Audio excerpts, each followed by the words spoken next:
Practical Jainism की class में सभी का हार्दिक स्वागत है। सभी को जय जिनेंद्र। हमारा विषय चल रहा है आध्यात्मिक जैन रामायण, जो संगीतमय और शैली से हमारे निखिल जी शास्त्री ले रहे हैं। और हम निवेदन करते हैं, निखिल भैया आप आएँ और आज का विषय प्रारंभ करें। मंगलाचरण।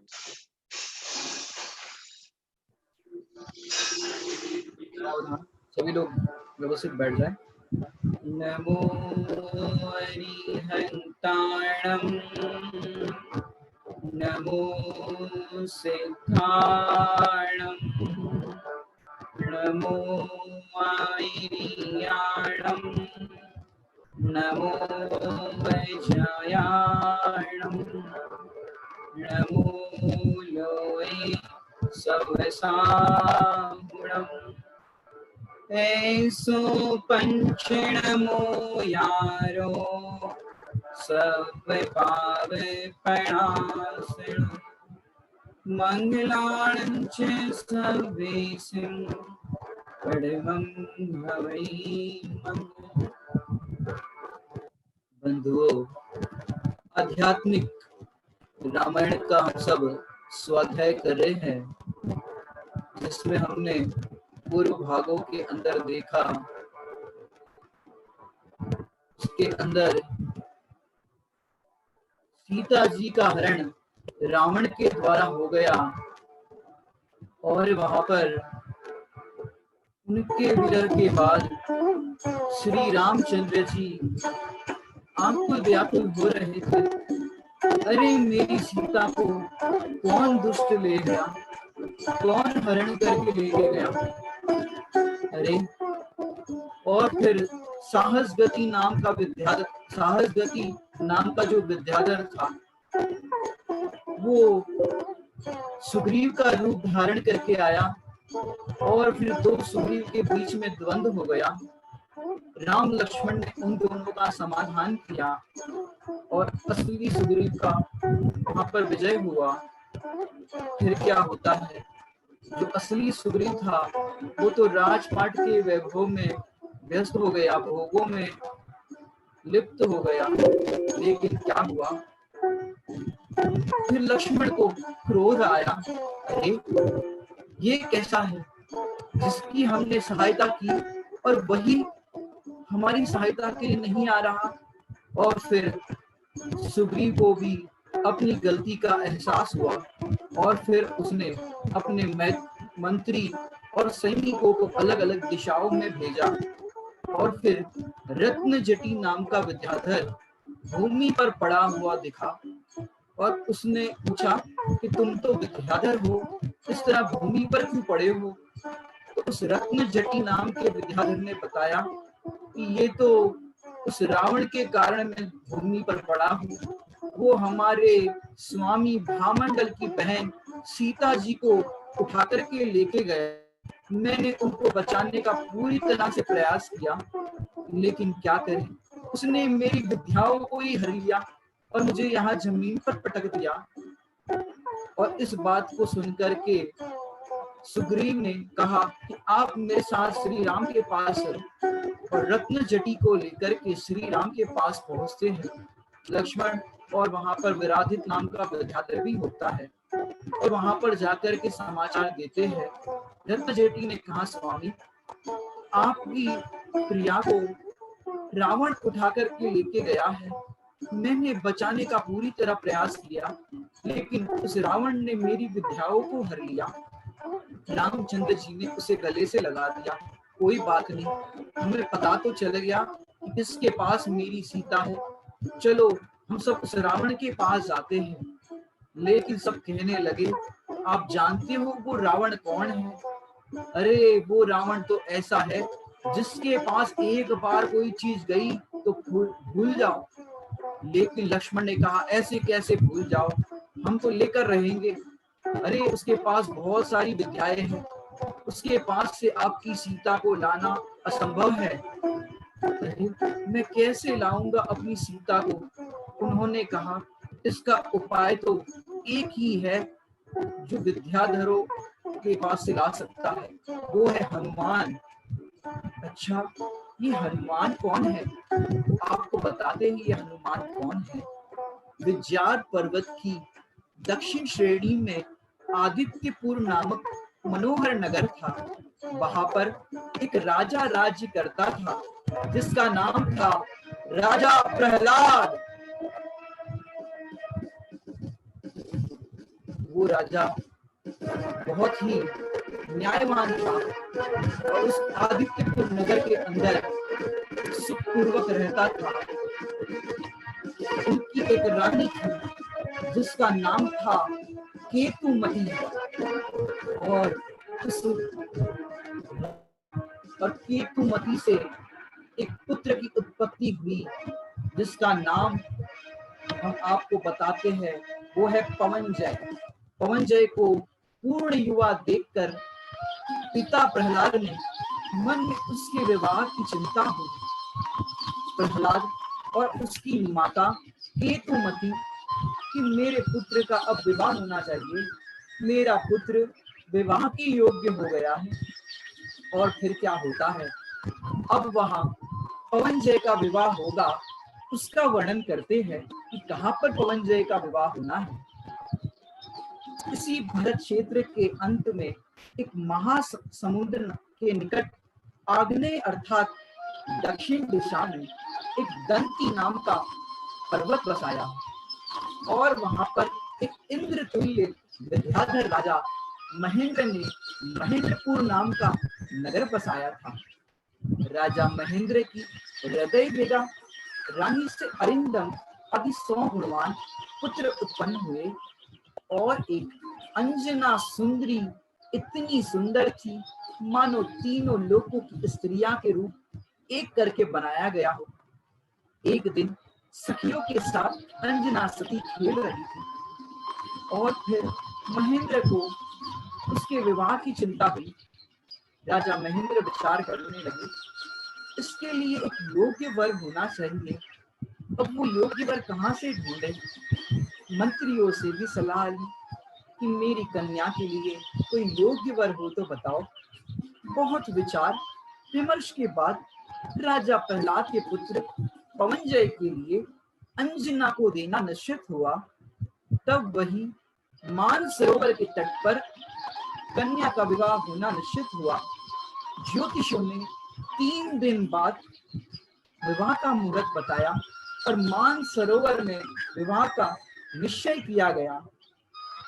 पवनजय कुमार अंजना की अद्भुत सुंदरता उसको सुनकर के उसे तत्काल देखने की अभिलाषा करने लगा। उसने अपना विचार अपने विश्वास पात्र मित्र प्रहस्त को बताया कि हे मित्र, जिससे मेरा विवाह होना है वो बहुत ही सुंदर है, पर विवाह तो 3 दिन बाद होना है और उसके सुंदर रूप की चर्चा सुनकर के मेरा मन उससे मिलने के लिए, उसे देखने के लिए आतुर हो रहा है। हे मित्र प्रहस्त, किसी युक्ति से मुझे मेरी प्रिया के दर्शन कराओ। और फिर उसका मित्र प्रहस्त उसके दर्शन कराने के लिए उसे एक छद्म वेश धारण करते हैं, क्योंकि विद्याधर थे, विद्याओं के बल पर कहीं भी जा सकते थे। आजकल की भाषा में जो आप जादू के सीरियल देखते हो, वो सारे सीरियल इन्हीं से शायद प्रभावित हो सकते हैं कि चुटकियों में यहाँ से वहां चले जाते हैं। फिर जब पवनजय ने बात कही तो प्रहस्त हंसने लगा कि चलो हम ले चलते हैं आपको।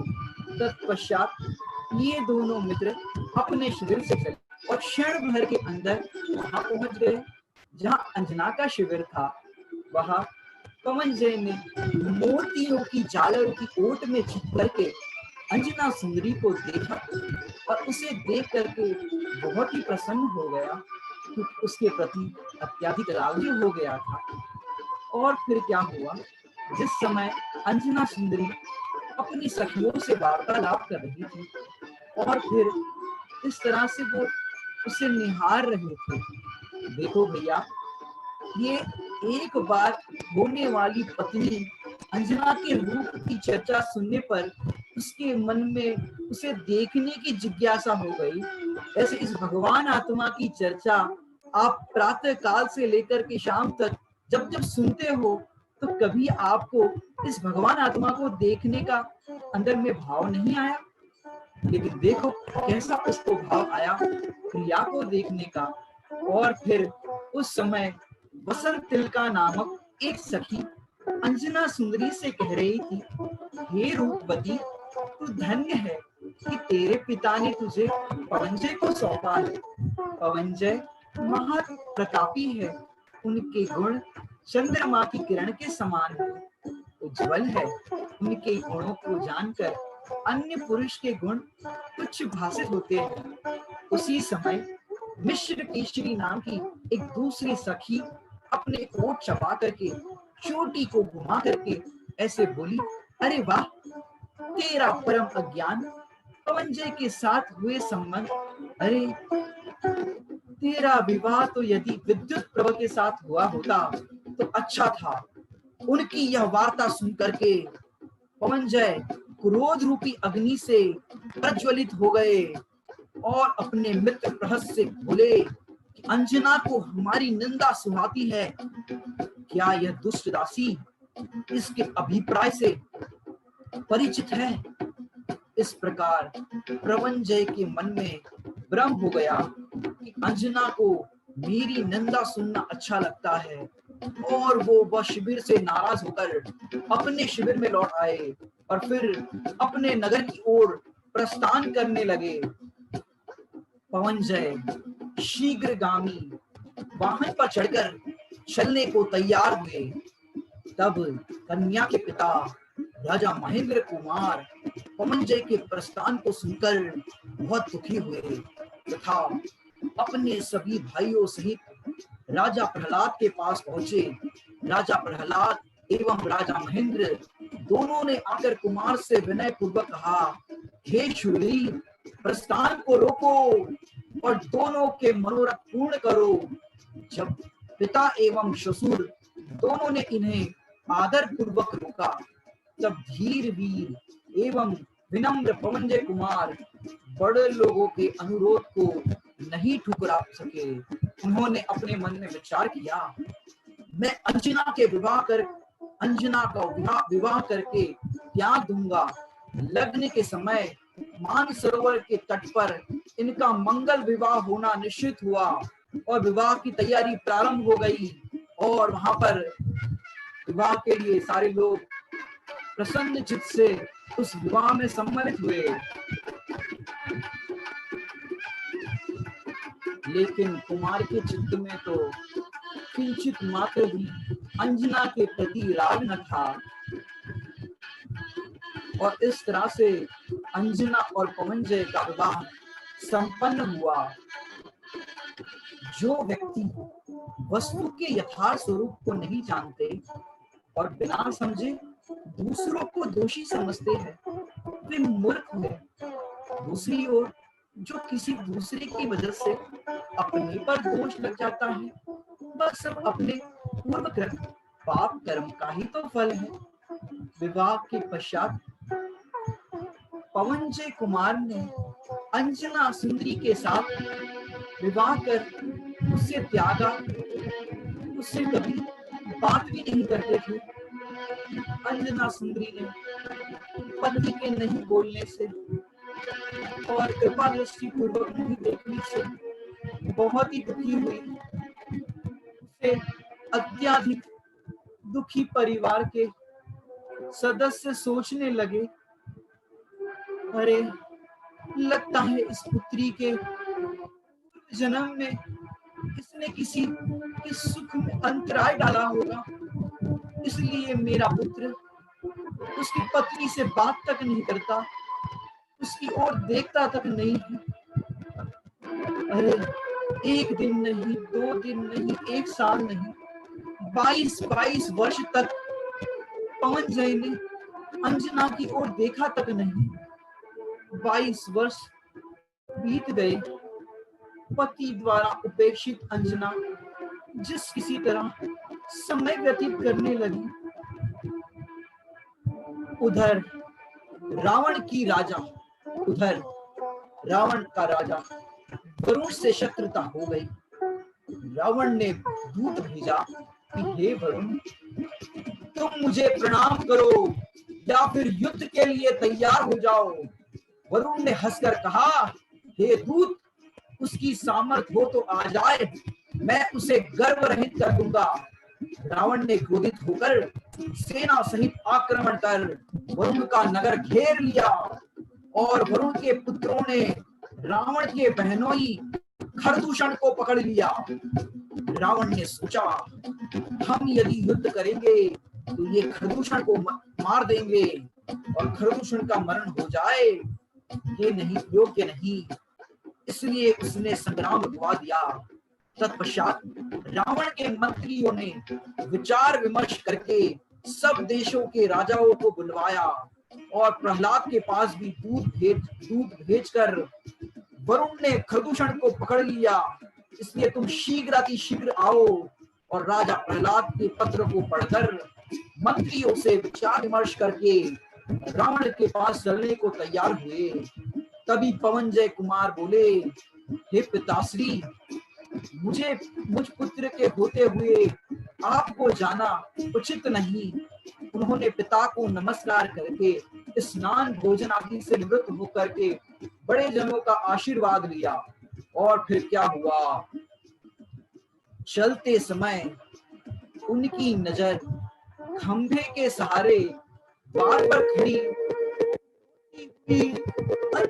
सुंदरी पर पड़ी। क्षण भर में उन्होंने उसकी ओर से नजर हटाई, क्रोधित होकर बोले, हट जा सामने से। तो अंजना सुंदरी हाथ जोड़ करके क्रोधे कंठ से बोली, बैठ करके बोली, जब आप यहाँ विराज रहे थे तब भी मैं वियोगिनी थी, परंतु आप पास में ही है, इस आशा से मेरे प्राण टिके थे। अब आप दूर जा रहे हो तो मैं कैसे जीवित रहूंगी? यदि आप मुझे त्याग देंगे तो जगत में मेरी कौन शरण होगा? बस मरण ही है। पवनजय ने मुड़कर कहा, हटो यहाँ से। सती अंजना सुंदरी खेद खिन्न होकर भूमि पर पड़ गई और पवनजय ने प्रस्थान कर दिया। पवनजय रावण की सहायता को चल पड़े। पहले दिन ही मानसरोवर पर जाकर डेरा डाला। रात्रि के समय पवनजय ने देखा कि एक चकवा चकवी के बिना अकेले वियोग रूप अग्नि में जल रही है। चकवी वह बहुत व्याकुल थी और अनेक प्रकार से वो दुख भरी चेष्टा कर रही थी। कभी अपने पंख हिला रही थी, कभी उठ रही थी, कभी गिर रही थी, कभी सूर्यास्त की दिशाओं की ओर झांक रही थी। पवनजय ने बहुत देर तक टकटकी लगाकर उस चकवी को देखा और फिर पवनजय का चित्त दया से भीग गया।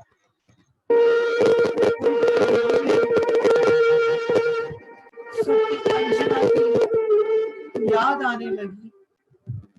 ये मानसरोवर पर उनका विवाह हुआ था, अतः जब उनकी नजर उन विवाह स्थल पर पड़ी तब वह स्थान उनके दुख में वृद्धि कारण बन गया। वे कुमार विचार करने लगे, हाय हाय, मेरे क्रूर चित्त हो, पापी हो, मैंने उस निर्दोष को व्यर्थ ही छोड़ दिया है। एक रात का भी वियोग नहीं सह सकती और मैंने 22 वर्ष वियोग महासुंदरी कैसे सहन कर सकी होगी। परंतु अब मैं क्या करूं? पिता से विदा लेकर के आया, घर से निकल करके आया, लौट कर कैसे जाऊं? प्रिया का क्या हाल हो रहा होगा मेरे बिना। मैं अपने परम मित्र प्रहत से बात करके देखता हूँ और परम मित्र प्रहत से ये सारा वृत्तांत सुनाया और प्रहस्त ने कहा कि मित्र चिंता मत करो। इस प्रकार सोचकर पवनजय ने मित्र से कहा, हे मित्र, यह बात किसी से मत कहना। मैं अंजना सुंदरी से कभी प्रेम नहीं किया, किंतु आज मेरा मन पश्चाताप से दर्द हो रहा है, इसलिए कुछ ऐसा उपाय करो कि जिससे मेरा उससे मिलन हो सके। इस प्रकार सेनापति के पास सेना का भार सौंपा और स्वयं मेरु पर्वत की वंदना का बहाना करके प्रहस्त के साथ गुप्त रूप से आकाश मार्ग से चलकर अंजना सुंदरी के महल पर जा पहुंचे। पवनजय तो बाहर ही खड़े थे। प्रहस्त ने अंजना को नमस्कार किया और पवनजय ने आगमन का समाचार कहा। अंजना सुंदरी इसे स्वप्न के समान अनुभव किया और गदगद होकर कहने लगी, मैं पुण्यहीन हूँ, पति ने कृपा से रही, ऐसी मुझ पर कौन सी कृपा कर दी। मेरा कुछ ऐसा ही पाप कर्म का उदय आया है, तुम क्यों मेरी हंसी उड़ा रहे हो। प्रहस्त ने निवेदन किया, हे कल्याण रूपिणी, अब तुम्हारे वे सारे अशुभ कर्म समाप्त हुए। वास्तव में ही तुम्हारे प्राणनाथ यहाँ पर पधारे हैं। उसी समय आनंद के आंसू से भरे नेत्र वाले पवनजय ने अंदर प्रवेश किया। अंजना सुंदरी पति को देखकर उनके सामने हाथ जोड़कर उनके चरण स्पर्श किए, चरणों में गिर पड़ी। हे मेरे प्राण वल्लभ, आपने हाथों से उसे उठा करके उन्होंने खड़ा किया और कुमार ने अमृत रूपी वचन कहे, हे प्रिय, अशुभ कर्म से मैंने व्यर्थ ही तुम्हारा अनादर किया है, उसके लिए मुझे क्षमा करो। अंजना सुंदरी ने कहा, हे नाथ, आपसे मुझे कोई शिकायत नहीं, यह तो कर्म का ऐसा ही उदय था। जब आपने कृपा की, मेरे प्रति बहुत स्नेह जताया, यह भी कर्मोदय का फल है। अब मेरे सर्व मनोरथ सिद्ध हो गए। और इस तरह से पवनजय और अंजना का मिलन हो गया। इसी प्रकार प्रातः काल हो गया। नीति शास्त्र के ज्ञाता पुत्र प्रहस्त कुमार से कहा, अब उठो, अपनी प्रिया को और अधिक सम्मान फिर लौट कर देना। अभी तो हमें इस प्रकार से वहां पर पहुंचना है जहां से हम आए हैं, रणभूमि में, जिससे किसी को पता न चले, अन्यथा लज्जित होना पड़ेगा। पवनजय ने कहा, हे मित्र, तुम ठीक कह रहे हो, हमें ऐसे ही करना है। विदा होते समय अंजना सुंदरी ने हाथ जोड़ करके कहा, कि स्वामी, यह मेरा ऋतु काल है, इसलिए मुझे निश्चित रूप से गर्व ठहरेगा। यह सब जानते हैं कि आप मुझसे बात तक नहीं करते, अतः मेरे हित के लिए माता पिता से इस गर्व का समाचार दे करके जाओ। पर आप यहाँ पर पधारे हो मेरे पास और मुझसे मिलकर के गए हो, ये बता करके जाओ। और कुमार कहने लगे, हे प्रिय, मैं माता पिता से विदाई लेकर के आया हूँ, अतः अब उनके पास जाते मुझे लाज आती है। तुम चिंता मत करो, जब तक तुम्हारा गर्भ प्रकाश में आएगा, तब तक मैं लौट कर घर आ जाऊंगा। मेरे नाम की ये मुद्रिका माने अंगूठी रखो और ये कड़े रखो, और ये तुम्हारे पास निशानी के तौर पर रखना। यदि कोई मुसीबत हो तो इनको दिखा देना और सुख शांति से यहाँ पर रहो। ऐसा कहकर के पवनजय मित्र सहित अपने विमान में आकाश मार्ग में उड़ करके चले गए। धीरे धीरे काल बीतता गया। कुछ ही माह बाद महेंद्र की पुत्री अंजना सुंदरी के शरीर में गर्भ के चिन्ह दिखाई देने लगे। सास ने पूछा, तूने ये कर्म किसके साथ किया? अंजना सुंदरी ने हाथ जोड़ करके प्रणाम करके पति के आगमन का सारा वृतांत कह सुनाया।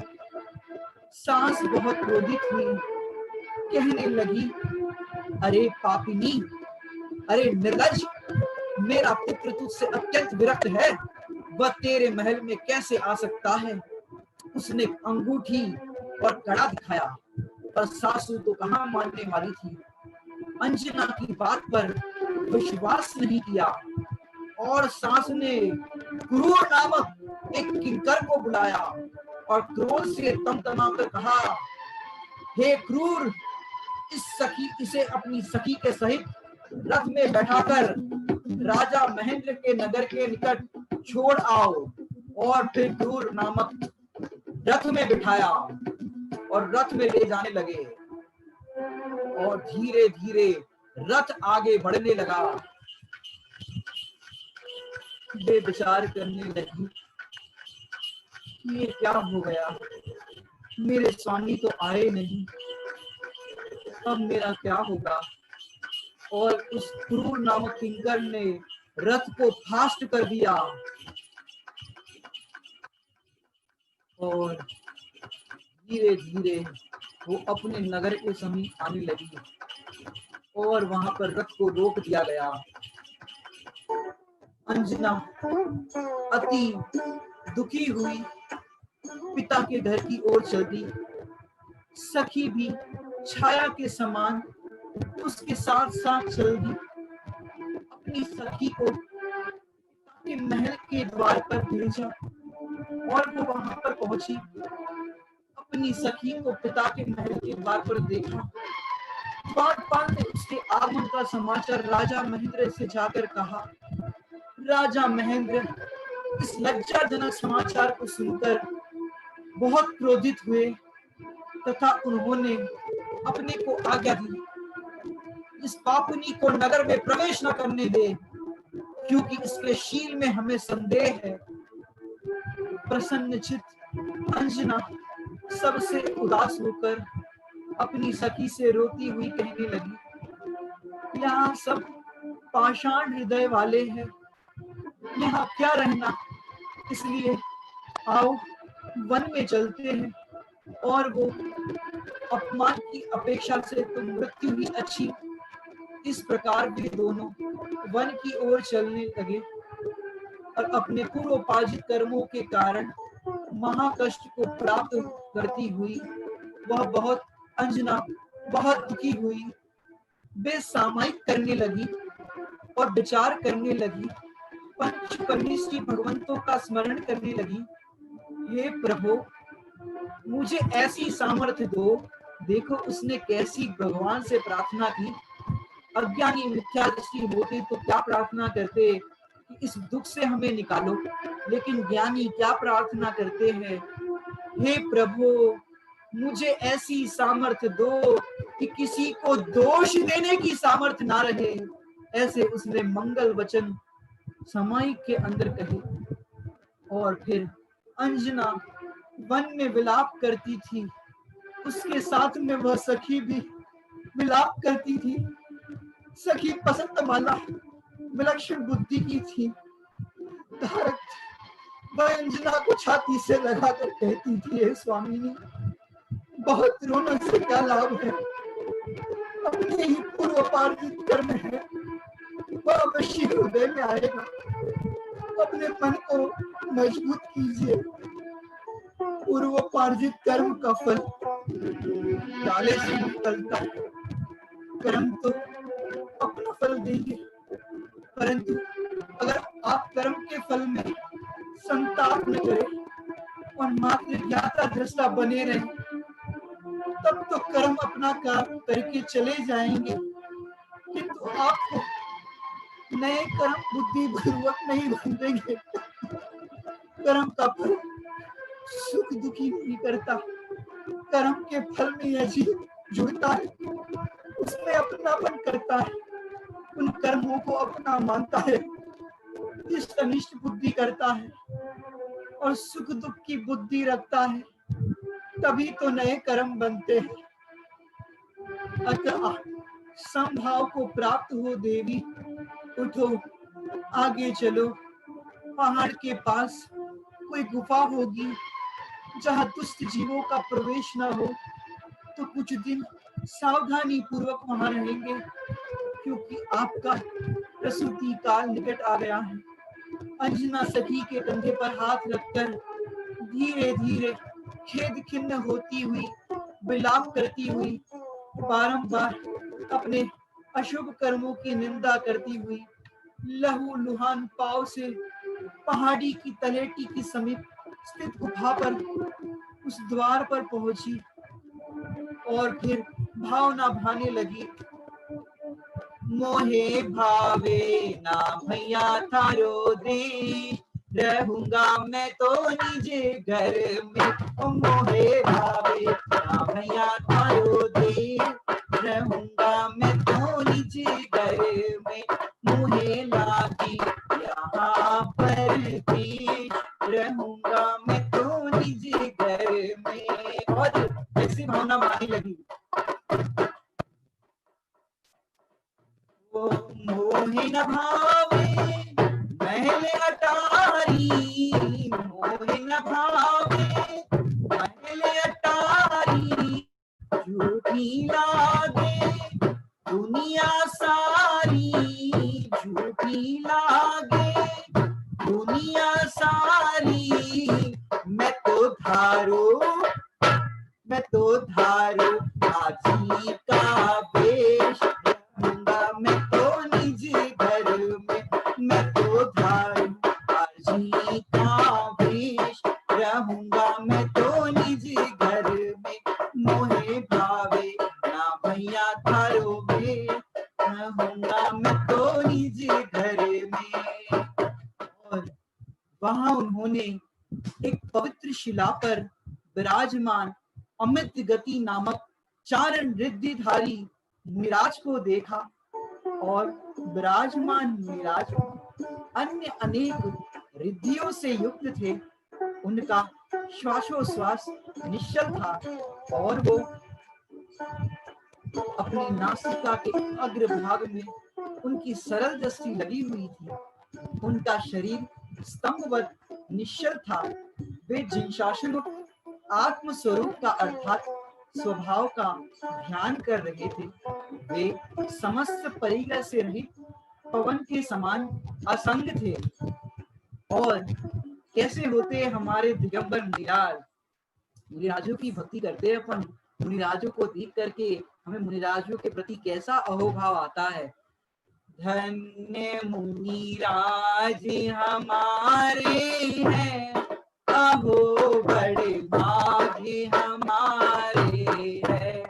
धन्य मुनिराज हमारे हैं, अहो बड़े भाग्य हमारे हैं। धन्य मुनिराज की समता, धन्य मुनिराज की स्थिरता, धन्य मुनिराज की समता, धन्य मुनिराज की स्थिरता।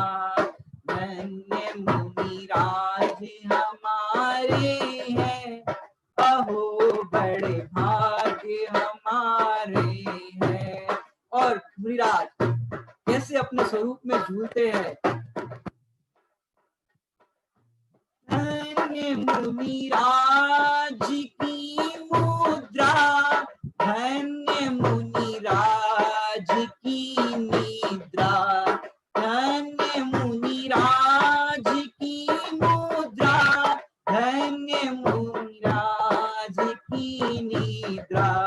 वे तो निष्पाप होते हैं, अहो मुनिराज होते हैं। धन्य मुनिराज हमारे हैं, अहो बड़े भाग्य हमारे हैं। हमारे बड़े भाग्य हो तब मुनिराजों के दर्शन होते हैं। बोलिए 3 कम 9 करोड़ मुनिराजों की। और फिर अंजना सुंदरी एवं बसंत माला मुनिराज के समीप जाकर सारा दुख भूल गई। उन्होंने 3 प्रदक्षिणा देकर मुनिराज को करबद्ध नमस्कार किया। उन्हें ऐसा लगा मानो मुनिराज के रूप में कोई परम बंधु मिल गए हो। उन्होंने मुनिराज से कुशल क्षेम पूछा और फिर मुनिराज की आराधना के बारे में जानकर के बहुत आनंद आया।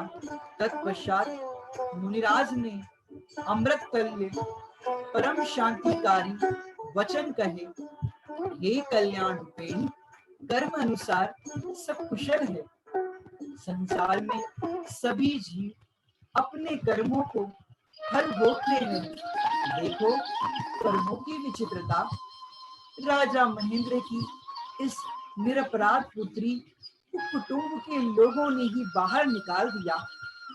अवधि ज्ञानी मुनिराज ने बिना कहे ही सारा वृतांत जानते थे वो सारा बता दिया।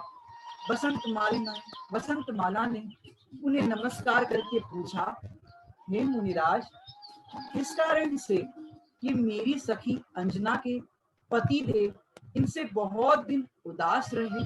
बहुत दिन क्या, 22 वर्षों तक उदास रहे, फिर किस कारण से अनुरागी हो गए?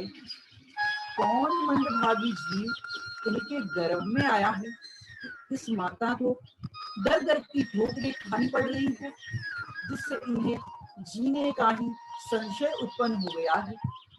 वे ज्ञानी अमित गति मुनिराज वसंत माला से सर्व यथार्थ वृतांत इस प्रकार कहने लगे, हे पुत्री, इसके गर्भ में एक उत्तम बालक आया है, सो तू पहले उसके पूर्व भव सुन। तत्पश्चात इसके पूर्व भव का वह पापाचरण सुन। और फिर बताते हैं कि जम्बू द्वीप के भरत क्षेत्र के मंदिर नामक नगर था। वहाँ प्रिय नंदी नाम का गृहस्थ की पत्नी जाया के दमयंत नाम का पुत्र था। एक बार वह वसंत ऋतु में नगर के लोगों के साथ वन क्रीड़ा को गया।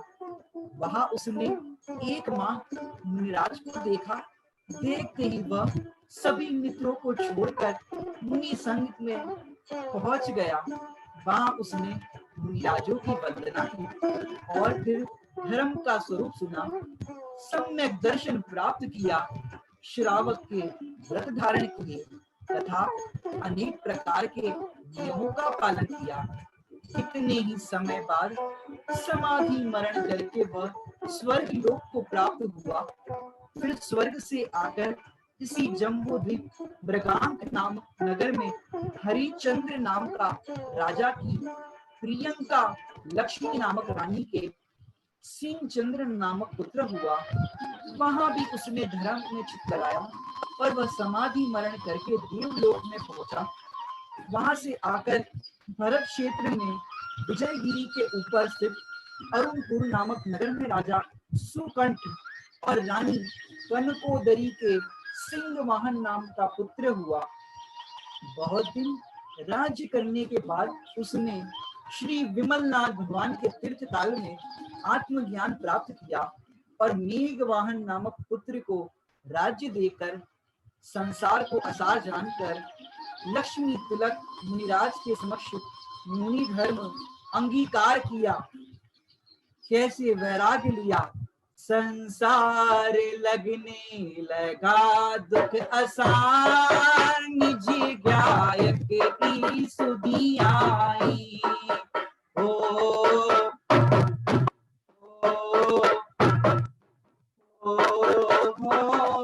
संसार लगने लगा दुख असार, निज गायक की सुधी आई।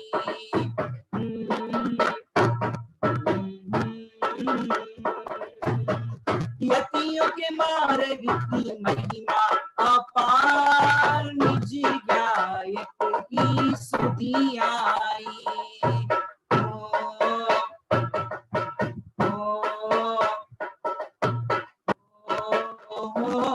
संसार लगने लगा दुख असार, निज गायक की सुधी आई।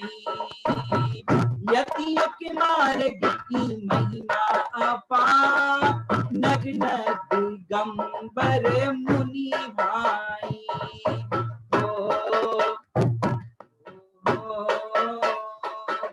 और मुनि दीक्षा धारण करके उसने ऐसा दुर्धर तप किया जैसा कि शायद ही किसी पुरुष ने किया हो। वे मुनि अपने रत्नत्व स्वरूप में निश्चल हो गए, परम तत्व ज्ञान रूप आत्मानुभव में मग्न हो गए। आयु पूर्ण करके वे इस धर्म ध्यान के प्रसाद से ज्योतिष चक्र लांग कर लांतव नामक 7वें स्वर्ग में महारिद्धिधारी देव हुए। वहां ये स्वर्ग के सुख में मग्न नहीं हुए, क्योंकि उनके परम धाम की इच्छा थी। वही देव स्वर्ग से चलकर इस अंजना के गर्भ में आया है। यह जीव परम सुख को प्राप्त होगा और चरम शरीरी है, अतः इसी भाव से अविनाशी मोक्ष की प्राप्ति करेगा। और फिर सखी ने पूछा, और अंजना सती का बताओ। अंजना ने जिस कारण से पति का विरह और कुटुंब से निरादर पाया है वह वृतांत सुनो। जब यह अंजना पूर्व भाव कंकोदरी नामक महारानी के भव में थी, तब इसकी लक्ष्मी नामक सौतन थी। उसकी आत्मा सम्यक दर्शन से पवित्र थी और वह सदा मुनियों को पूजा करने में तत्पर रहती थी। उसने घर के एक भाग में देवाधिदेव श्री जिनेन्द्र देव की प्रतिमा स्थापित कराकर भक्ति पूर्वक उसकी पूजा की थी। इस अंजना ने अपनी पटरानी पद के अभिमान में आकर अपनी सौतन के ऊपर क्रोध किया और उसी क्रोध में आकर श्री जिनेन्द्र देव की प्रतिमा को मंदिर से निकलवा दिया। उसी समय संयमशी नामक आरिका इसके घर आहार हेतु आई थी। जब उन्होंने इसके द्वारा जिस मूर्ति की अभिनय देखी, तब उस आरिका माता जी ने पालना नहीं किया। इसे अज्ञानी जानकर अपार दया पूर्वक उपदेश दिया। 22 पल के लिए वो प्रतिमा वहां से मंदिर से हटाई गई थी और फिर 22 साल तक अंजना सती को ये उसका फल भोगना पड़ा। और माता जी ने दया पूर्वक उपदेश दिया, इस संसार में यह जीव अनादि काल से भ्रमण कर रहा है। सभी तरह के पापों का फल या नरक, पशु गति में दरिद्रता, रोग आदि होकर भोगता है और पुण्य पाप के फल से स्वर्ग आदि व मनुष्य पर्याय पाता है। यह सब जीव अपने अपने परिणामों का ही फल है। जीव जैसा परिणाम करता है वैसा फल पाता है। तुझे यह मनुष्य जन्म मिला है, तू इसको चाहे तो भोगादि में अनर्थ में लगा दे, चाहे तो सत्कर्म में लगा दे। यह स्वयं तेरे ही अधीन है। जो मनुष्य पुण्योदय से प्राप्त भोगों को छोड़कर आत्म कल्याण में लगते हैं, उनका जन्म सफल हो जाता है। तेरा महारूपवान शरीर भी पूर्वोपार्जित पुण्य का ही फल है। जो जीव अरहंत देव के प्रतिबिंब का अभिनय करते हैं, वो खोटी गतियों में जाते हैं, महादुख को भोगते हैं। इस प्रकार वो कंकोदरी माने अंजना सती के पूर्व भाव में जब इस प्रकार का प्रसंग बना, तो वो माता जी ने ऐसा उपदेश दिया। यद्यपि श्री वीतराग देव जो होते हैं वो राग द्वेष से रहित है, जो सेवा करते हैं उनसे प्रसन्न नहीं होते तथा जो निंदा करते हैं उनसे द्वेष नहीं रखते, महामाध्यस्थ भाव धरते हैं। तथापि जो जीव सेवा करते हैं वे अपने शुभ परिणामों के फलस्वरूप स्वर्ग को पाते हैं और जो निंदा करते हैं अपने परिणामों के कारण नरक को पाते हैं। इसलिए अपने जीवन को सत्कार्य में लगाओ, यही उत्तम है। जब इसने आरिका श्री के उक्त वचनों को सुना तो यह नरक से डर गई। इसने उसी समय शुद्ध हृदय से उस आरिका माता जी के चरणों में सम्यक दर्शन की प्राप्ति कर ली और श्रावक के व्रत धारण किए। देखो परिणामों की विचित्रता।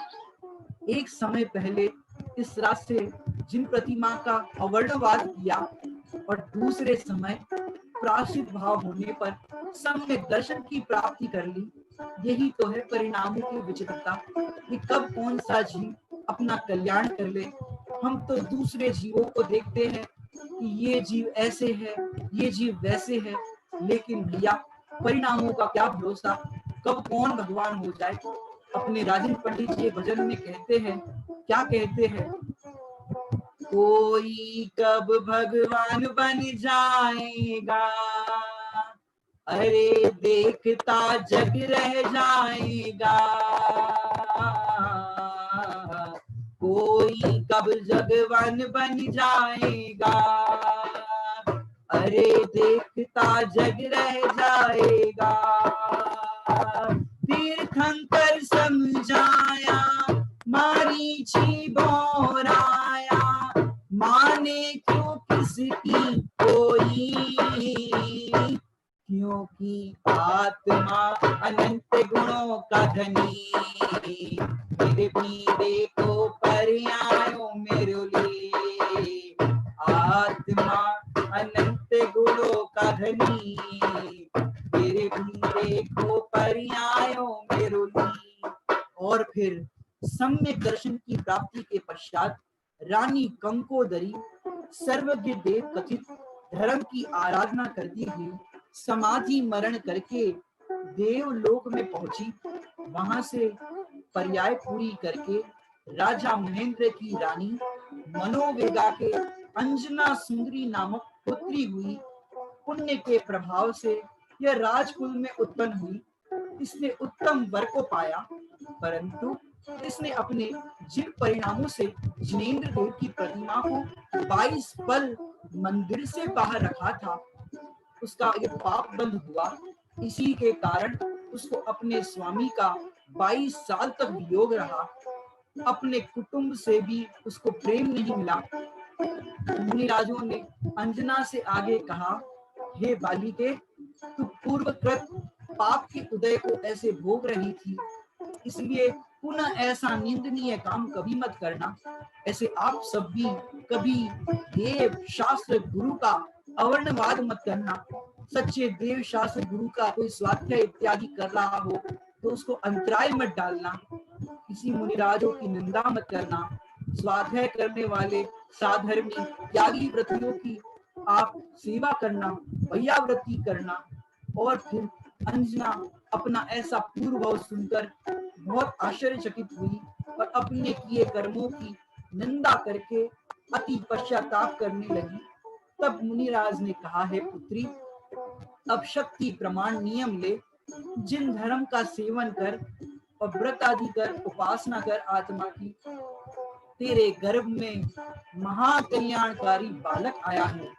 इस पुत्र के प्रभाव से तू परम सुख को पाएगी।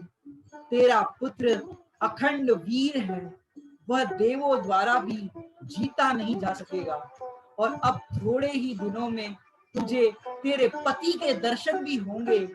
और अंजना और बसंतमाला मुनिराज के ये वचन सुनकर अति प्रसन्नता हुई। उन्होंने बारंबार मुनिराज को नमस्कार किया। मुनिराज ने उन्हें धर्मोपदेश दिया और उनकी 3 दशाएं बताई कि आत्मा, बहिरात्मा, अंतरात्मा और परमात्मा होता है। जो अपने को इस बहिर्दृष्टि रूप देखता है वो बहिरात्मा होता है, अपने को आत्मा रूप अनुभव करता है वो अंतरात्मा होता है, और अपने आत्मा में स्थित हो जाता है वो परमात्मा होता है। और वो तत्व का विचार करते करते मुनिराज तो आकाश मार्ग से गमन कर गए, क्योंकि वो चारण मृत्युधारी मुनिराज थे। अब राजा महेंद्र की पुत्री अंजना गुफा में रहने लगी। जानते हो वो गुफा कहाँ है?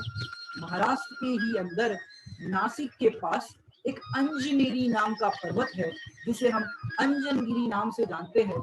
उसी जगह पर वो रहने लगी। उसकी सखी विद्याधरी बसंतमाला अपनी विद्याओं के प्रभाव से उस सती के लिए खान पान आदि के सभी मनोवांछित सामग्री की व्यवस्था करने लगी। देखो, उस जंगल के अंदर भी ऐसी सखी थी जो विद्याओं के बल पर जो भोजन आदि सामग्री चाहिए वो लाकर के प्रस्तुत करती थी।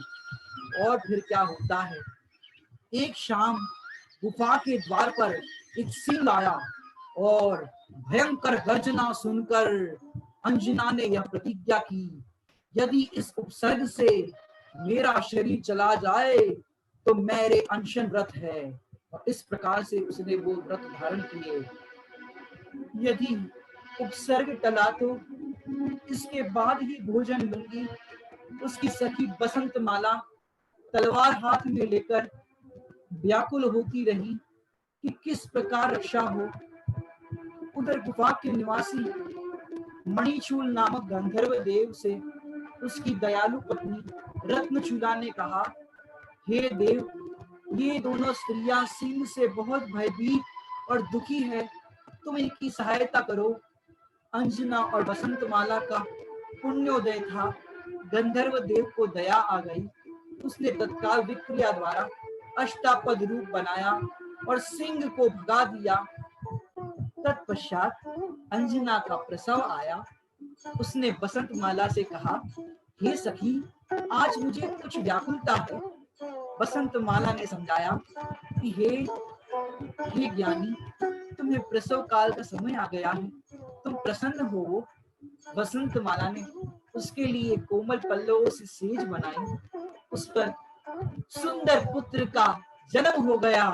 और फिर उसे हृदय का लगाकर वो दीन वचन कहने लगी, हे पुत्र, तू इस वन में जन्मा है, यहाँ मैं तेरा जन्मोत्सव भी कैसे करूं? पूर्वोपार्जित कर्म ने मुझे इस दुखदायी दशा में पहुंचाया है। मैं कुछ भी करने में असमर्थ हूँ। परंतु हे पुत्र, प्राणियों को दीर्घायु प्राप्त होना दुर्लभ है। मैं आशीर्वाद देती हूँ कि तू चिरंजीव हो। पुत्र, तू है तो सब कुछ है। बसंत माला ने कहा, हे देवी, तुम कल्याण स्वरूपा हो, जो कि तुमने ऐसे पुत्र प्राप्त किया। सुंदर रूप, सुंदर लक्षणों वाला ये पुत्र है। और उसी समय आकाश में सूर्य के समान तेजस्वी और प्रकाशमान एक विमान को देखा और अपनी स्वामी अंजना को बताया। अंजना यह शंका करके ही, या कोई अनजान मेरे पुत्र को लेने आया है, वो विलाप करने लगी। सत्य ही है, यह जीव अपने विकल्पों से ही स्वयं को सुखी दुखी बना लेता है। हम भी ऐसे ही व्यर्थ ही आकुलित होते हैं। सामने वाले के अभिप्राय को जाने बिना ही व्यर्थ की कल्पना करके हम भी दुखी होते हैं, जैसे ये सखी दुखी हो रही है। उसके विलाप को सुनकर उस विमान में स्थित विद्याधर ने अपना विमान रोक दिया और दया करके आकाश से उतरा। उस महानीतिवान एवं विनयवान विद्याधर ने संकोच स्त्री सहित गुफा में प्रवेश किया। उसने बसंतमाला से पूछा, यह सुंदरी किसकी पुत्री है, किसकी पत्नी है और किस कारण से यहाँ महावन में रहती है? तब बसंतमाला ने अत्यंत दुख पूर्वक बताया कि हे महानुभाव, यह राजा महेंद्र की पुत्री अंजना सुंदरी है तथा प्रहलाद के गुणवान पुत्र पवनजय की प्राण प्यारी पत्नी है। तत्पश्चात विद्याधर बसंतमाला ने अंजना का सारा वृतांत कह सुनाया। सारे समाचार को सुनकर वह हनरू नामक द्वीप का स्वामी प्रतिसूर्य था। बसंतमाला से बोला, मैं राजा चित्रभानु और सुंदर मालिनी का पुत्र प्रतिसूर्य हूँ। यह अंजना और कोई नहीं, मेरी भांजी है। मैंने इसे बहुत दिनों बाद देखा है, अतः पहचान नहीं पाया। तत्पश्चात उसने अंजना के बचपन का सारा वृतांत गदगद होकर बताया। और फिर अंजना के रोने पर वह स्वयं भी रोने लगा। अंजना सुंदरी ने जो अपने मामा से कहा, ज्योतिषों से मेरे पुत्र का सारा शुभाशुभ वृतांत पूछिए। पार्श्वंग नामक ज्योतिष उनके साथ ही विमान में था। जब उसने पूछा तो ज्योतिष ने गणना करके बताया। बसंतमाला बालक के जन्म का समय पूछा। बसंतमाला ने आधी रात का समय बताया।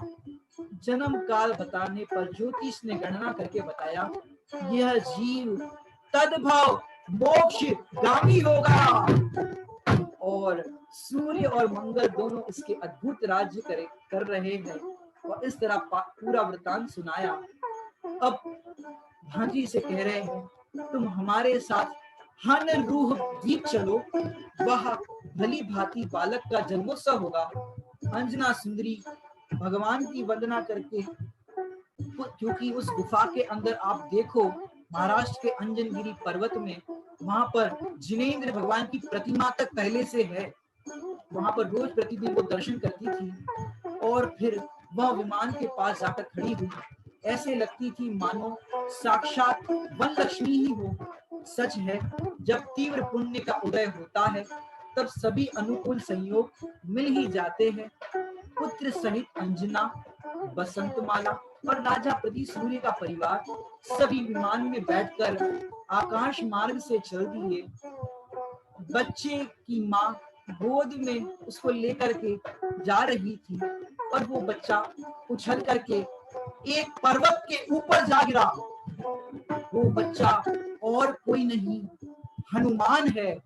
और वो पर्वत पर जाकर के गिरा और ये लोग आकुलित हो गए, दुखी हो गए और मेरा पुत्र ऐसा कहकर के अंजना रोने लगी।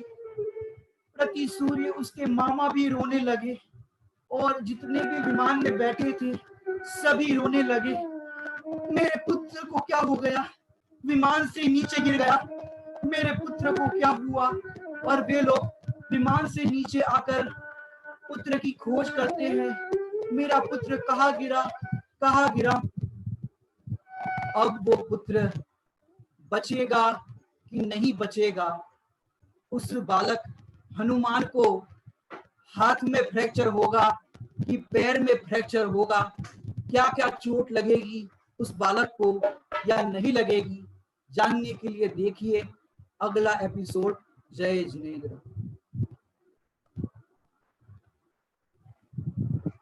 बहुत ही अद्भुत शैली में आज हमने इतना सुंदर वृतांत सुना और निखिल भैया की शैली तो इतनी अद्भुत है, हम सभी को इतना आनंद आ रहा है।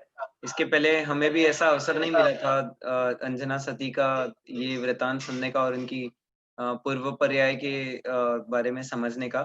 आज बहुत ही मार्मिक उद्बोधन, हमने शुरुआत से पूरा समझा कि किस तरह हनुमान जो थे उनके माता पिता का पूरा जीवन वृतांत कैसा था और उनकी पूर्व पर्याय में अंजना की पूर्व पर्याय कैसी थी।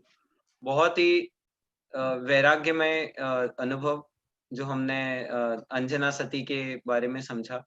और मंगलाचरण जिनवाणी स्तुति हम अभी कर लें और उसके बाद किसी कोई प्रश्न हो तो आप पूछ सकते। निखिल भैया। जावाणी के ज्ञान से सूझे लो कालो, सोवाणी मस्तक नमो सदा देत हूँ।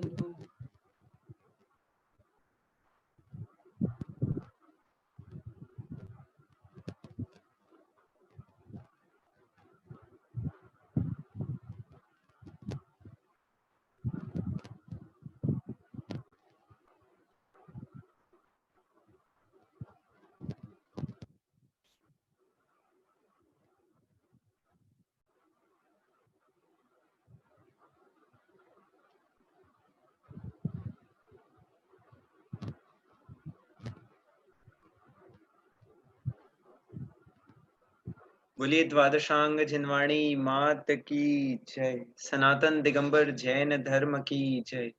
ढाई द्वीप में 3 कम 9 करोड़ मुनि भगवंतों की जय। ओम। किसी के कोई प्रश्न है तो आप हैंड रेस करिए। हम यहाँ से अनम्यूट करते हैं। भैया एक प्रश्न आया है चैट में,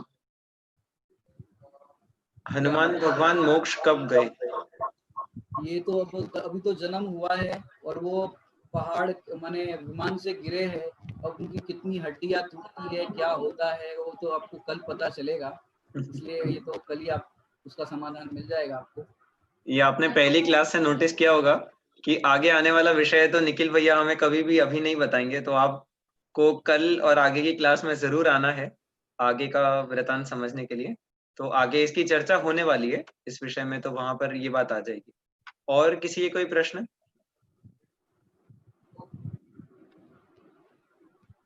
ठीक है, किसी के कोई डाउट नहीं है तो हम प्रश्न पूछ लेते हैं। अच्छा हाँ, बोल निखिल भी, आप नहीं, बोलिए। आप ही बता दिए, आप ही प्रश्न करिए, मैं वही कह रहा था आपको। अच्छा अच्छा। हाँ अंजना, निखिल भैया आपकी तरफ से 2 डिवाइसेस अगर चालू है तो म्यूट कर दीजिए, नहीं तो मेरी आवाज रिपीट आएगी। हाँ एक और एक सवाल है भैया, चार्ट में आया है, चरम शरीर कैसे बनते हैं? कोई भी जीव चरम शरीर कैसे होता है? ये भी कल बताएंगे। ये विषय भी कराने बढ़िया। जिसकी हाँ पहला प्रश्न, जिनको भी उत्तर आए वो आप हैंड रेस करिए। अंजना और पवनजय का वियोग कितने समय तक का था? जो सबसे पहले उनका वियोग था ना, वो कितने समय का था? करुणा जी, डूंगर। हेलो। हाँ हाँ बोलिए, आपकी आवाज आ रही है। हाँ जय जिनेन्द्र। जय। 22 वर्ष भी हो। हाँ बहुत सही जवाब। अगला प्रश्न है, रावण के जो बहनोई थे, जब पूर्व में आज हमने 2 मेजर स्टोरी सुनी। एक तो पवनजय और अंजना जी की स्टोरी सुनी, और दूसरी एक और एक जो जहाँ पे युद्ध हो रहा था, वहां पे रावण के बहनोई का नाम आया था, जिन्होंने युद्ध की शुरुआत में जो वर्णन आया था ना, तो उनका नाम क्या है? रावण के बहनोई का नाम क्या है? कोई भी चैट में आंसर मत लिखिए, क्योंकि हम यहाँ पे एक से पूछ रहे हैं इसलिए। हाँ जितेंद्र मासा जी। खरभूषण। हाँ खरभूषण। खरदूषण नाम है उनका। हाँ खरदूषण। ठीक है, बहुत बहुत अच्छा जवाब, सही जवाब दिया आपने। हाँ जब पवनजय आए थे अंजना से मिलने के लिए, उस समय उन्होंने उनको जाते समय क्या निशानी दी? तो अंजना का ऐसा कहना था कि कोई मुझे विश्वास नहीं करे कि आप यहाँ पर आए थे, तो आप तो फिर जो पवनजय थे उन्होंने 2 निशानी दी थी, तो वो 2 निशानी क्या थी? हाँ हिम्मत लाल जी, आपको मैं अनम्यूट करता हूँ। हाँ आप वहां से अनम्यूट करिए अंकल जी, हिम्मत लाल जी। हाँ उनको अंगूठी और कड़ा दिए थे। बहुत सही जवाब, बहुत बढ़िया। हाँ सती अंजना ने जब उनको एक मिनट, सती अंजना जब जंगल में चले गई थी, जब उनके जो पिता हैं उन्होंने भी जब उन्हें निकाल दिया था, और जो उनकी सांस थी, फिर उसके बाद पिता के पास गए, उन्होंने भी अंदर लिया नहीं महल में, और फिर उन्हें भी निकाल दिया, और फिर वो वन में चले गए, और वन में अपने सखी के साथ में अपना समय बिताने लगे। उस समय उन्होंने किन महाराज जी के दर्शन किए थे वन में? उन महाराज जी का नाम क्या था?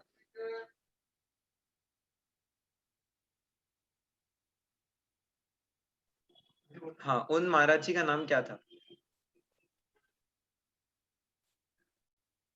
एक मिनट, किनका हैंड रेज हो रहा है? कृष्मी शाह, आपको अनम्यूट करें दीदी। हाँ हाँ बोलिए। अमित गति महाराज। बहुत सुंदर उत्तर, आचार्य अमित गति स्वामी। हाँ जब ये लास्ट क्वेश्चन है, जब अंजना सती के पूर्व पर्याय का वर्णन चल रहा था, जहाँ पे आज हमें निखिल भैया ने बताया कि क्या कारण था जिससे उन्हें 22 वर्षों तक अपने पति का वियोग सहना पड़ा, तो उसके पीछे निखिल भैया ने पूरा डिटेल्ड में अंजना सती के पूर्व पर्याय का वर्णन किया। वो आपको डिटेल्ड में पूरा बताना है, तो पूरा स्टार्ट से आपको बताना है स्टोरी कि क्या हुआ था उस समय पे। जितना तक आपको आता है उतना बताइए, कोई बात नहीं। निखिल भैया हैं, हम हेल्प करेंगे यहाँ से आपको। कौन बता रहा है? हाँ, रुशिका गांधी। हाँ, बोलिए। शंकोदरी के भव में उनकी सौतन जो थी वो धर्मिष्ठ थी, मतलब वो धर्म में बहुत आगे थी। तो उन्होंने संयम श्री माता जी के को आहार, संयम श्री माता जी जब आहार के लिए आने वाली थी उनके वहां पे, तब उनके घर में जो आपके यहाँ पे 2 डिवाइस तो नहीं कहीं? अच्छा ठीक है, बोलिए बोलिए। हाँ, अनम्यूट करिए एक बार खुद को। टंकोदरी की सौतन थी, वो धर्मिष्ठ थी। उन्होंने एक घर के एक कोने में जिन मंदिर बनाया था, वहाँ पे वितरागी देव विराजमान थे। जब संयम श्री माता जी आहार के लिए आने वाली थी, तब उन्होंने 22 पल के लिए वितरागी देव को वहां से हटवा लिया था, जिसके कारण उन्हें 22 साल तक उनके पति से वियोग रहा। और संयम श्री माता जी ने उन्हें संबोधित किया, जिसकी वजह से उन्होंने फिर वो उन्होंने वहीं से सम्यक दर्शन की प्राप्ति कर ली।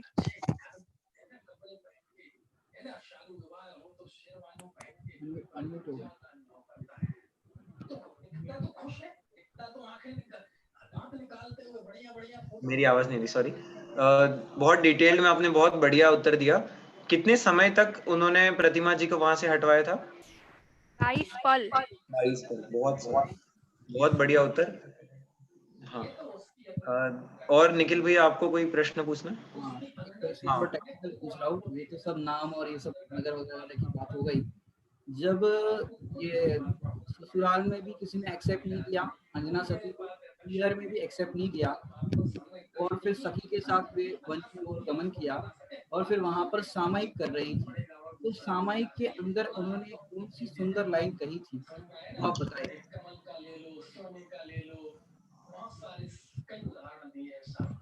सामायिक करते समय कौन सी सुंदर लाइन कही थी, किसी को दोष देना या नहीं देना, इस संबंध में है।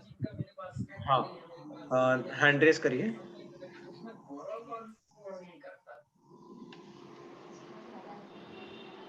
जिनको पहले मौका नहीं मिला हो, अगर वो ट्राई करना चाहें तो हम नया किसी को।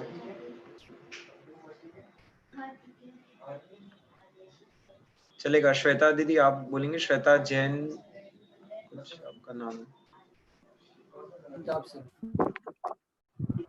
जी, उन्होंने प्रार्थना करी थी कि हे प्रभु, मुझे ऐसा समर्थ हो कि मैं किसी और को दोष देने में समर्थ ना हूँ।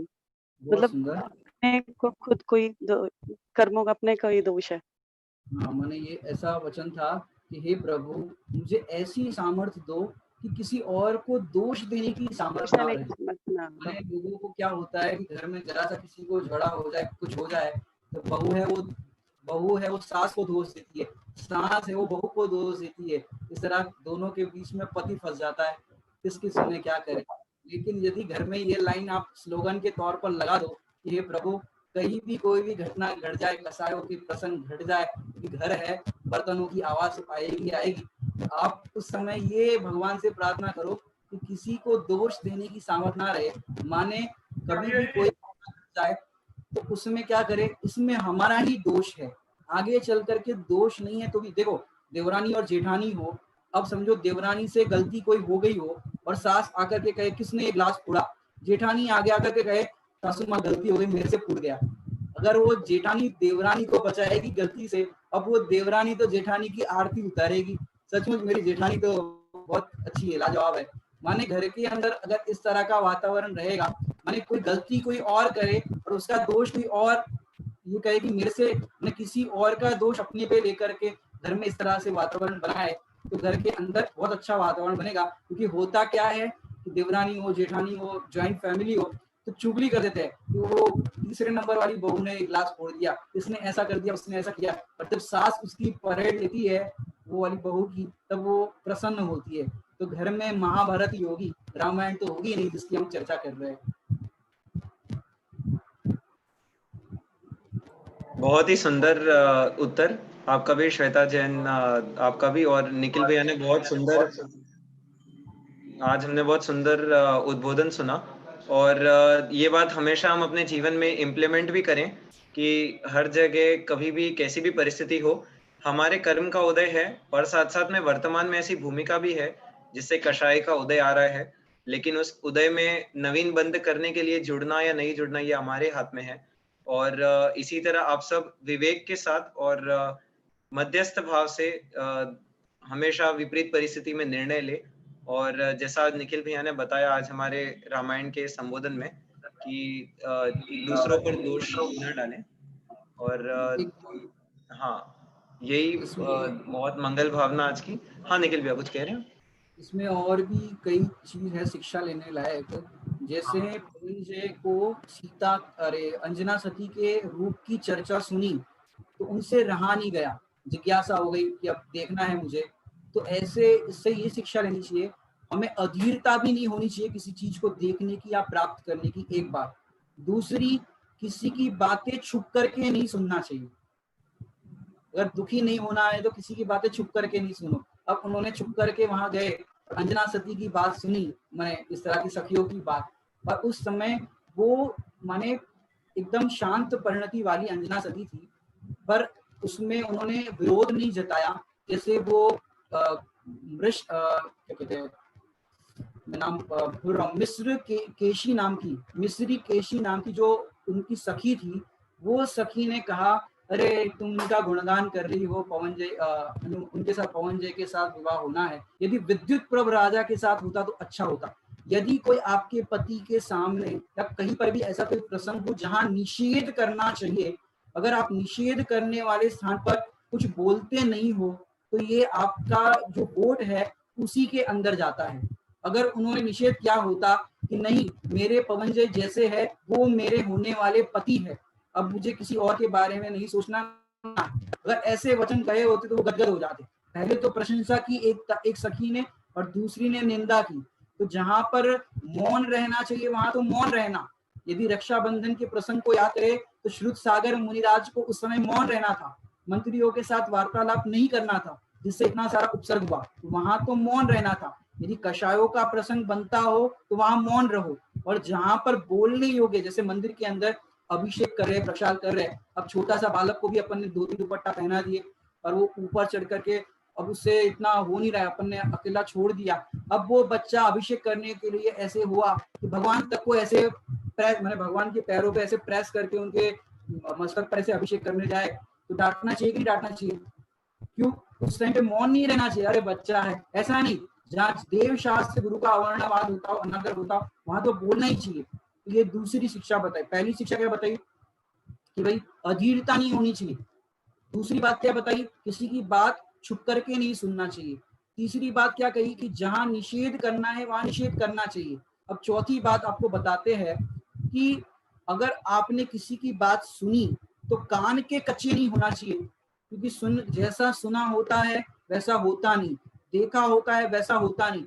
एक बार सामने वाले का अभिप्राय समझना चाहिए कि उनका अभिप्राय क्या है, और फिर ऐसा दृश्य देख करके या ऐसा प्रसंग देख करके हमें तत्काल में निर्णय नहीं लेना चाहिए, उस पर विचार करना चाहिए। उन्होंने तत्काल में निर्णय कर लिया कि अंजना सती तो मुझसे प्रेम ही नहीं करती, उसके चित्त में तो वो विद्युत प्रभ राजा बसा है, इसलिए तो उन्होंने उसकी बात सुन ली प्रसन्नता से, ना कोई विरोध किया। तो ये उन्होंने तत्काल ही निर्णय कर लिया, जिस कारण से 22 साल तक ये सती अंजना को उदय आया। लेकिन इन सब से हटके, ये पॉइंट तो आप सबको अप्लाई करना ही है, इन सब से हटके एक बात आपको बताना चाहूंगा कि वहां पर देखो पूर्व भव में 22 पल के लिए प्रतिमा जी को छुपाया तो 22 साल का उदय है। एक प्रॉब्लम का समाधान हुआ। अब दूसरी प्रॉब्लम, स्वर्ग के अंदर हनुमान जी थे और उनको स्वर्ग की आयु पूरी होने का टाइम आया, और उसी समय पवनजय को अंजना से मिलने का विकल्प आया। अगर मिलने का विकल्प नहीं आता, ऊपर हनुमान जी की आयु ट्रांसफर नहीं होती, मैंने मनुष्य पर्याय में आना था, वो ट्रांसफर ऑर्डर नहीं आता, तो वहां पर उनको विकल्प भी नहीं आता। अब यहाँ पर उनको ऊपर आयु का पूरा होना, वहां पर चकवा चकवी का वियोग देखना, और वहां पर उनको वहां पे कोरिलेट करना कि भाई ऐसी मेरी पत्नी है तो मेरे विरह में दुखी हो रही है, इस तरह से मिलना, ये सारा देखा जाए तो तत्समय की योग्यता होती है। वास्तव में आपको कल भी हम इस तरह के और कथानक बताएंगे कि तत्समय की योग्यता में कैसे कैसे क्या होता है। जो हमने आपको खरदूषण की पत्नी का प्रसंग बताया था कि उसके पुत्र शंभु का मरण होने के पश्चात वो दुखी हो रही थी। उस शोक कसाय को छोड़ने के बाद तुरंत ही राम लक्ष्मण को देख करके वो राग से आसक्त हो गए। देखो कसायों की विचित्रता, परिणामों की विचित्रता। और रावण है वो खरदूषण की सहायता के लिए आ रहा है और रास्ते में सीता जी को देखा तो उनके प्रति राग भाव जागा और हरण करने का भाव आया। यह है परिणामों की विचित्रता। वास्तव में देखा जाए तो एक भी परिणाम के कर्ता हम नहीं है, हम तो मात्र जानने देखने वाले हैं। जो अपने को ज्ञाता दृष्टा रूप अनुभव करता है वो अल्प काल में भगवान बन जाता है। ऐसे हम सब भी भगवान बने, इसी मंगल भावना से विराम लेते हैं। सभी को जय जिनेंद्र। कल पुनः इसी समय पर हम प्रैक्टिकल जैनिज्म की क्लास, आज की कक्षा को आगे बढ़ाएंगे। सभी को जय जिनेंद्र।